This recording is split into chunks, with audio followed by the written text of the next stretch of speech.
So it has been 10 years since the last time I interviewed today's special guest. So it's my honor to have him on the show again. Please welcome Michael Sweet of Stryper. Gosh, I can't believe it's been that long. That doesn't seem right, but it is. I know the covering was the record. And that's how I remember. Unreal. Yeah. And we're still trying to get our butts back in the studio to do a covering too. Maybe that'll happen sometime soon. Nice. I was going to ask, with everything that's happened with the pandemic and, COVID and everything, how hard has it been for you guys to get back in the studio? Well, not so much that it's been hard. It's been more difficult just to make everybody's schedules align. Okay. It hasn't been that hard to get back in the studio. We did it twice and made the Live at Spirit House albums. Okay. So we did that at the same studio.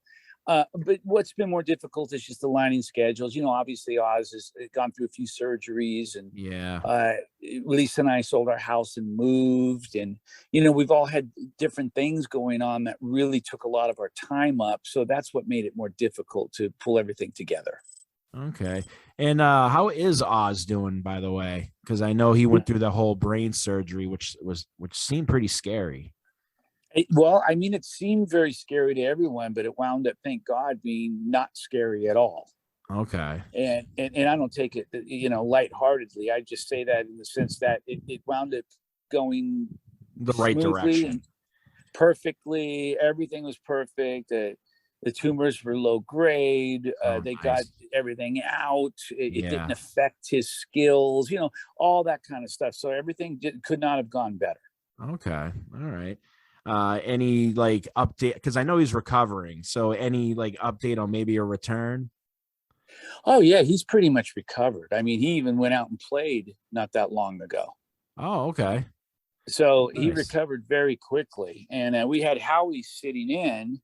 Howie Simon set in for 4 shows total. That's including the cruise we just did. And next year, we'll have to play that by ear. Yeah. As far as I know, Oz will be ready to go, but just in case he isn't or can't or what have you, we'll figure something out, because I mean we do have a lot planned for next year. We've got a couple ground runs planned, and a possible Mexico tour, possible Australian tour, Canada, Europe. I mean, all sorts of things. Okay. Yeah, you just mentioned the cruise, and I wanted to ask you, because it's the Chris Jericho Rock and Wrestling Rager. So yes. How was that experience for you guys? Well, not to take anything away from the other cruise that we've done multiple times, Monsters of Rock, but I'll tell you what I noticed about the Jericho cruise, Chris Jericho cruise, is just, it was very laid back in the great sense of the word. It was just, they didn't overbook the artist. So, on Monsters, or at least it seems like there's 100+ bands, and it's hard to catch all the bands you want to see. And you'll be sitting there watching Night Ranger, and you got to run out after 2 songs because you want to go catch Yesterday or Y&T. Yeah. And it's just really hard. There's so much. The Jericho cruise was not that way at all, and it was really nice. Okay. And we loved it. And for us to have been one of the bands that he chose and wanted on the cruise was very humbling, and very touching. And it was really great. He treats us with such respect, and he's such a big fan of the band, and it's really nice. Not that we don't get treated with respect in other areas or with other people, but Chris really goes the extra mile to roll out that red carpet for us and treat us with just the utmost level of respect. It's incredible. And it's nice to know that, the person booking it is just such an honest fan about it. You know what I mean? I remember him talking about his first wrestling trunks were the yellow and black. Yeah. In dedication to you guys. So it's cool to hear somebody like that that's an actual fan is booking something, something like that. It really is. And again, I'm just standing there when I hear Chris tell these stories and recite, seeing us way back when he was young. And you see, he's out there in the crowd while we're performing on the cruise, singing the words to every song. Yeah, yeah. That's awesome. And he's the real deal. And his dad, I met his dad, Ted, who's a legendary Rangers hockey player. Yeah, of And course. he was watching us and raising his hands up high. And Oh, that's awesome. it just blew my mind, Yeah, yeah, definitely. Did you catch any of the wrestling on the cruise? A few things. I didn't actually go to an event, but there was a wrestling event right before we went on, and I got to meet some of the wrestlers and see some of that. That was really cool. So it was a great merge of music and wrestling, and it was really cool because, I mean, wrestling fans are music fans and vice versa. So it works out beautifully. True. And I always thought in my whole life that just rock and wrestling always just mixed. You know what I mean? Oh, of course, because I mean, wrestling it's all about, of course, being conditioned and being great athletes, but also putting on a show. Yeah. And giving people their money's worth. And that's the same thing when it comes to music, or at least it should be. And that's what's really cool. There's a lot of similarities there. Definitely. So now I know you guys, to kind of switch kind of topics. So I know you guys got the documentary that you're working on. Trying to remember the name. Oh, Made by the People That Were There. All right. What can Stryper fans expect from the documentary? And has this been like a long time in the works for you guys? It's been a long time in the works in terms of talking about it. Okay. But not actually working on it. We started work on it a few years back, and it came to a screeching halt because of the pandemic. Gotcha. Okay. And we always said when we make a documentary, we want it to be about the people, not about the band. I'm really, to be honest with you, burnt out on documentaries where it's just about the band. Yeah. And I know people want to see the history of the band. And, I'm a big Van Halen fan. When I see old stuff I've never seen before, footage of the band performing, I get really excited. But at the same time, I love seeing the interview footage from diehard fans telling their stories. And with a band like Stryper, there's a lot of stories to be told, like some pretty powerful stories of lives that have been changed because of the band. Yeah. Yep. And the music of the band, like people that used to be drug addicts that are now pastors, or people that were suicidal that are alive. And, based on the music of Stryper and the power of God. And that's what we want to focus on, instead of just a bunch of footage interviewing the band and, us chugging through our ramps. And it's like, whatever. That's all cool. But that's not the stuff that lives on. What lives on are the lives that were changed and affected. And it's just amazing. Okay. Now, would you you talk about like perspective of the fan? So obviously different than the Jesus Music documentary that you guys were a part of. Oh yeah, totally different than that. I mean, that was more of a fun movie based on a fictional band that was fans of Stryper, and wanted to pursue that lifestyle and career and whatnot. This is going to be a whole different thing. I mean, this is going to be focused. I think the plan right now is to focus on maybe 3 or 4 people who have powerful stories that will literally give you goosebumps. Okay.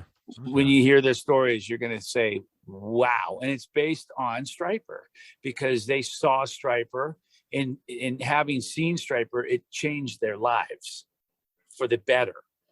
And you're going to see all kinds of cool footage too, footage that nobody's ever seen before of us playing, colleges back in the day, and all kinds of really great stuff. So it's going to be a very interesting documentary, and unlike any other rock doc that you've ever seen. Okay. Yeah. I one of the things I've always noticed is, speaking of fans, is how do I put this? I feel like how honest you are, because I see you on your social media page for Michael Sweet. And I gotta be honest, you are, I don't know if I want to say generous in that you respond a lot, but you do a lot more than a lot of people I've ever seen. You know, a lot of people will post something and they don't really care about the comments, they're just posting it. Is that Right. something, have you ever been worried about engaging, or is that just you're an open book? I'm an open book. And something happened with me when I was the caretaker of my wife Kyle, Okay. and when she passed, and then I met Lisa. Uh, I got a lot of flack for that, for moving on so quickly, and I'll never forget. I had a Facebook page then, and I basically deactivated it Okay. because I was under such attack from people. From the trolls. Yeah, well, and even people that aren't necessarily defined as trolls, just people in general that can just be. I think that that's this bad part about the internet, is it brings out often the worst in people. I would agree with you on that. Yeah, it does, and it did, and I saw it at an all-time high level back at that in those moments in 2009. And I just, the kind of person I am, I won't even think twice. I just said, okay, bye bye. And I deactivated my page, and I had a lot of followers, and I could care less. Yeah. It didn't, that's not why I live. I don't live for Facebook. But at the same time, when I reactivated my Facebook page and decided, like, okay, maybe, I should do this again. And I did, and I'm glad I did. And I built more followers over the years. I decided at that point in time to be as brutally honest as I could be, and not be disrespectful, but just be honest. And that's why, if I'm smoking a cigar, drinking a bourbon, or having a cup of coffee, or what have you, Yeah. um, or there's a video in there of me dropping an F bomb or something, and somebody gets it, and instead of going, oh, no, no, don't put that up, it's, I want people to see who Michael Sweet really is, good or bad, Yeah. Yeah. from their perspective. But at least it's really me. It's not some facade that some publicity machine is creating. Because there's nothing like that. There's nothing like meeting the people you look up to, and they're nothing like what you thought they were. And what you see is what you get with me. When you talk to me in person, like I'm talking now, that's what you're going to get. Yeah. And it's refreshing because you never really know. I mean, you idolize, guys, and sometimes you don't really know how they're going to be. But then when you see how real and honest they are, it's so refreshing. Well, man, look, I want to, when I take my last breath, and whatever's written on my tombstone, I wanted to say just that this guy was real. He was refreshing. He was the real deal. Love him or hate him, he was real. And, I've met many people on both sides of the fence, on mainstream / secular, whatever you want to term it, and the Yeah. Christian side of the fence, where I can't wait to meet them. And I meet him, and I go away thinking, wow, they aren't at all who I thought. And that's from a good point of view, and that's from a very bad point of view. Yeah. Yeah. I've been on both sides of the fence, where I met people and I was so let down because they were just so nasty. Yeah. And No, then the cameras turn on, and there's that big smile. yeah. Yeah. And hey, everyone, we love you so much, and then F you. I don't have time for you right now. Yeah. Yeah. Yeah. Yeah. Yeah. You know what I'm saying? I It's do. like, I do. and then the people that you think might be standoffish because they don't say a lot, you meet them, and they're the most humble, down to earth, sweetest, most inviting people on the planet Earth, and they leave a mark on your soul. Yeah. I mean, I know firsthand, I've met plenty of guys that, some of them are, like you said, they're not very talkative, maybe is the right word, but Right. still nice enough that they were like, hey, how's it going? And Yep. then kind of leave it at that. And then I've had, other instances where it's like, they'll chew your ear off. Oh if you yeah, let yeah. 'em, which is awesome. Which is awesome. As a fan, you're like, hey, this was, you leave, like you said, with that impression, like, oh my, like, wow, Yeah, I didn't expect that. And I feel for that's, and sure. I feel that's you in a way. Like you're one of I'm those guys. I'm a very talkative person. Once, if you come backstage or you go for a ride in my car with me or what have you, I'm going to talk to you, man. I'm not going to just sit there and try to be Mr. Standoffish or private or what have you. I love to engage with people and hear their stories and share my stories. And Yeah. that's why I always say to people, if you really, the people that hate me, who bash me online, I say to them, man, if you sat down and we had breakfast, you'd probably like me. Yeah. Because And, I'm a regular dude. I'm not that guy you think I am. but don't you feel in a way sometimes people, and I'm not saying everybody, but certain people just love to hate. Oh And yeah. that's what drives them. So it doesn't, like, you could personally invite them and it just wouldn't matter. Yeah, totally. People nowadays, and I think based partly on, not solely, but partly on social media, is the quick knee-jerk reaction is to hate. Yeah. And you read a story and spontaneously you want to say, oh my God, I can't believe this. And I've done that myself. And then I Oh, yeah, realized I'm after the guilty of fact, that. yeah, I realized after the fact, oh gosh, that wasn't quite what I thought it was. And Yeah. I Yeah. retract or pull it down.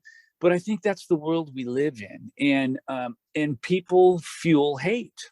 Yeah. There's Oh, a yeah. lot of that going on online, and it's really sad to see. And I try hard to be a positive force online and post and spread positive things. Yeah. Yeah. Because life is too short to be negative all the I time. know. I You know what I know. mean? And Totally. if the pandemic taught us anything, it was to cherish every moment because you never know when it's gone. So true, man. And it's you're still seeing it. Many people being taken by, Yeah. the virus and getting sick, and all of a sudden you wake up and boom, they're gone. It's like, oh my gosh, wow. Yeah. And Yeah. I mean, that could be any one of us. Oh, true. That's 100% true. You And know I what I mean, mean? and that's why it's important for us to be smart and don't be dummies. And I always say lately, that come to the middle ground, come to the middle. You don't have to be on the far right or the far left. Just come to the middle a little bit and listen to both sides, I and wish. maybe apply both sides, because sometimes the left is right, sometimes the right is right. But Agreed. we have this mentality that, oh no, I'm not going to do this because I believe it, and the other side, oh, you're a jerk, I believe it, and it's Yeah, just polar opposite mentality. It's crazy. it is crazy, and it's happening way too much these days. Way too much. Way too much. And it's that's why it's important to just keep shining the light, Yeah. keep those batteries in your flashlight and keep that Yeah. on, and Yeah. maybe it'll have an effect on somebody. True. Very true. One thing. So people talk about Iron Maiden having this second golden age of their career. Yeah. But I feel that you guys have have done the same thing, because I mean, you want to talk about, even The Devil Believes, which is absolutely amazing. Uh, you know, Goddamn Evil, Fallen, No More Hell to Pay, etc. I feel like you guys are writing material that is definitely not outdated at all, and it's just amazing power metal. And do you agree with that? I do. It always feels a little awkward saying it coming from the horse's mouth. Yeah. It's like, when I say it, it feels a bit egotistical, although I don't mean it that way. But I do believe that we are making the best music of our lives and we're producing the best records of our lives. And I think it's always going to be an uphill battle for Stryper because of what we sing about and who we sing about. Yeah. People, it's not popular when you sing about God. And there's this mentality. It's not the right mentality, but there's this mentality like, how can you sing about God and be a metal band? Easily. And I don't know where that mentality came from, because most metal bands are singing about Satan. They're saying you can't mix religion with metal. Well, what do you think what do you think Satanism is? It's religion. And they've been mixing it with metal from the very beginning. And just like the album title suggests, though, even the devil believes. Oh yeah. And You know what I he mean? does. And that's what they don't even realize, because even he, like, I honestly question if people really know his story, but not to kind of dive into that, but it it is astonishing that people, even if you're not big into lyrics, and maybe Yeah. that's not, your thing, you're a musician and you love hearing the music, if people just listened to some of the riffs that you guys are putting out, they're unbelievable. There's a track on Even the Devil Believes that I love so much, and it's How to Fly. Oh yeah, yeah. That's one of my favorites too, man. Oh man, I was listening to the whole record, but the moment that one hit, I kept hitting repeat just because it's amazing and it's powerful. Yeah, I'm a big fan of those mid-tempo anthem type songs that have interesting chord changes and interesting harmonies, and that's what I lean towards. It might not be the most energetic song on the album, No, but you know, but it's probably one of the best songs on the album from a writing perspective. agreed. And I love that one too. That's one of my favorites. And just to touch base a little bit more on what you were saying, it's really interesting to me how people who believe in the devil, Yeah. people who believe in Satan, and go as far as to even call themselves Satanists. And we've met them. I've met them, and there's some great people out there, and they're big fans of the band, believe it or not. I've always found it interesting to see that they'll put their belief and claim their power in the devil, who is a creation, but they won't put their belief or claim their power from the creator who created the devil. And they'll agree with you that God created the devil. They'll sit there and agree with that, but they put their faith in the devil. And I just think, wow, like you said, they obviously either don't know the story, or they do and they're in denial, or who knows what it is. But it blows my mind. I've never been able to understand that. And I've said this many times. God, you're not going to get any more metal than God himself. God is a gazillion times more metal than the devil ever hopes to be. True. If it wasn't for him, it wouldn't be around. Well, God is created God. everything.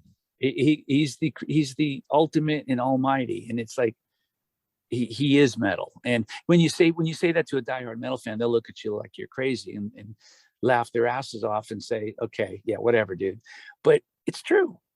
Yeah, and like you said, I don't know exactly where it happened, where like all of a sudden it wasn't cool.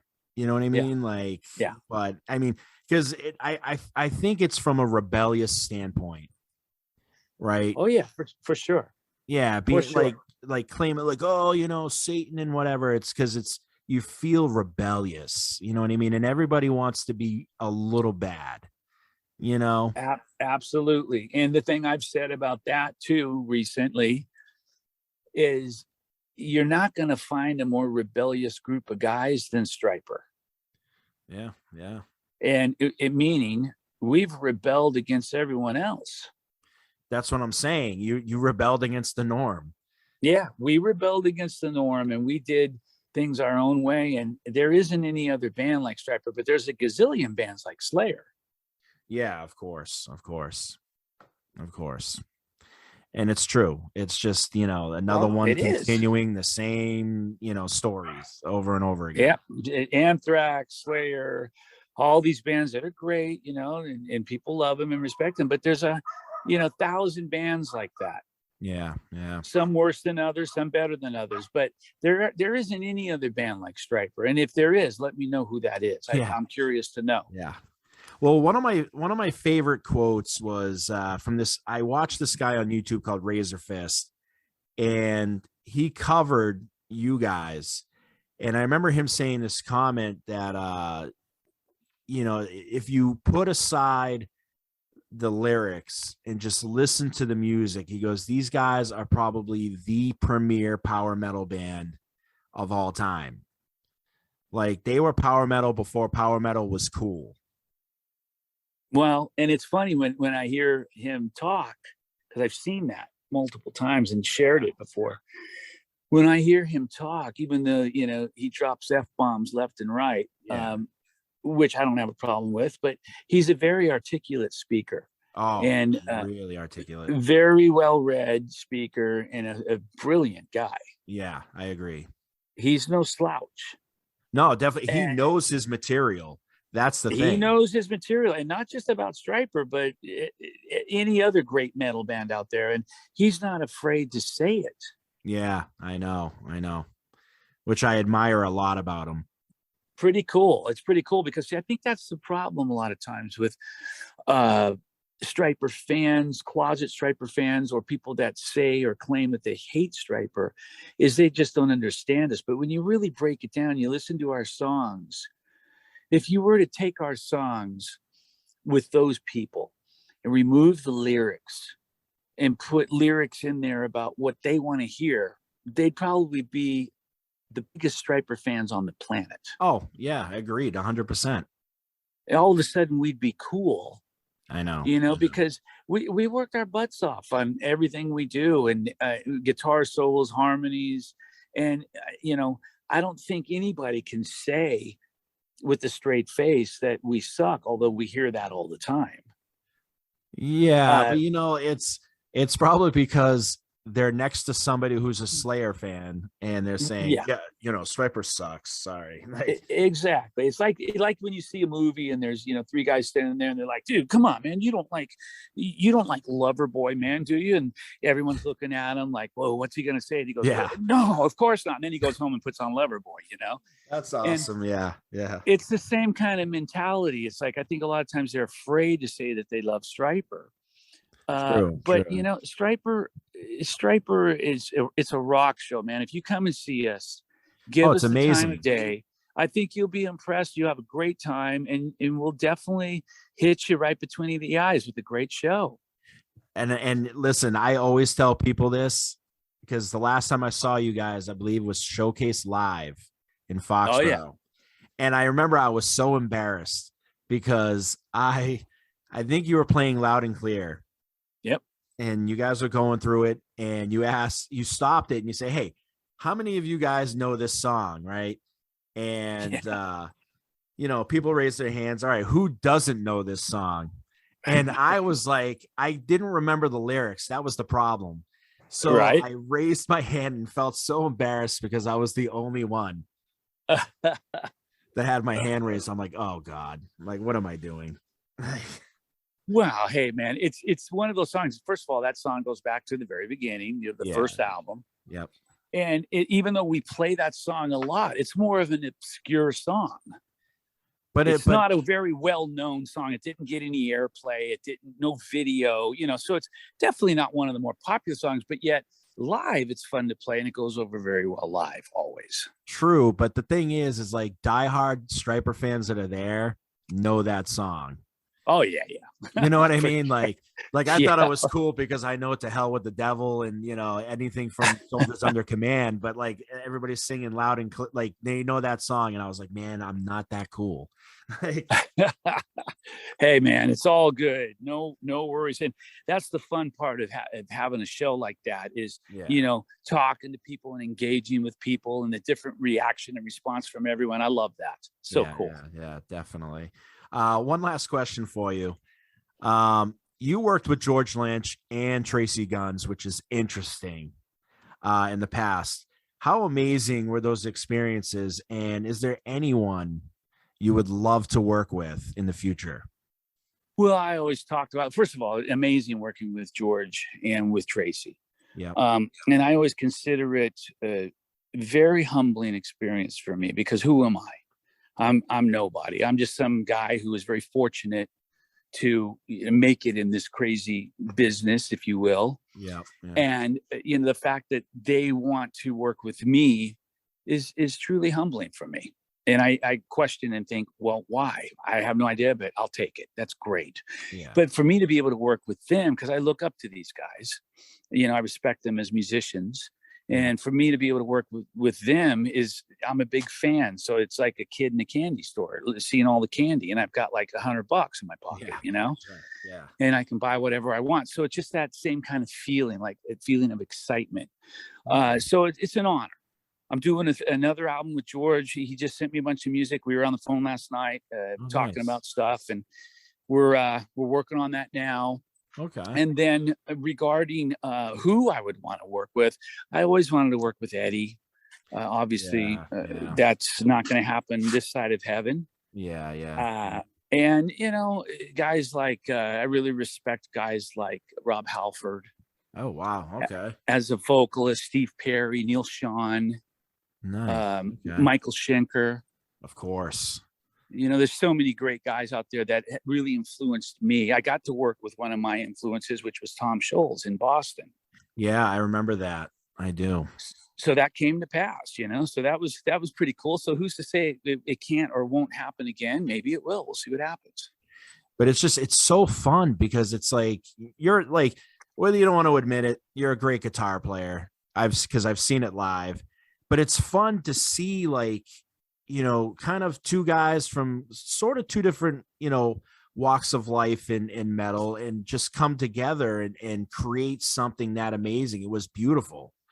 You know what I mean? And oh man, well look, I appreciate the guitar thing. I started playing guitar when I was 5, and I always look at that as my first instrument and my first love for the instrument.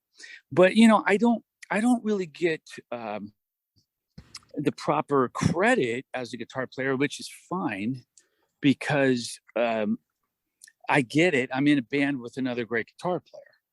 But I feel but at the same time, I feel like Oz doesn't get as much credit as he deserves either. Well, yeah, and that's true. I don't think anyone in the band does. I mean, that's based on, I don't think Robert does. I don't think, And Robert's a Tim great drummer.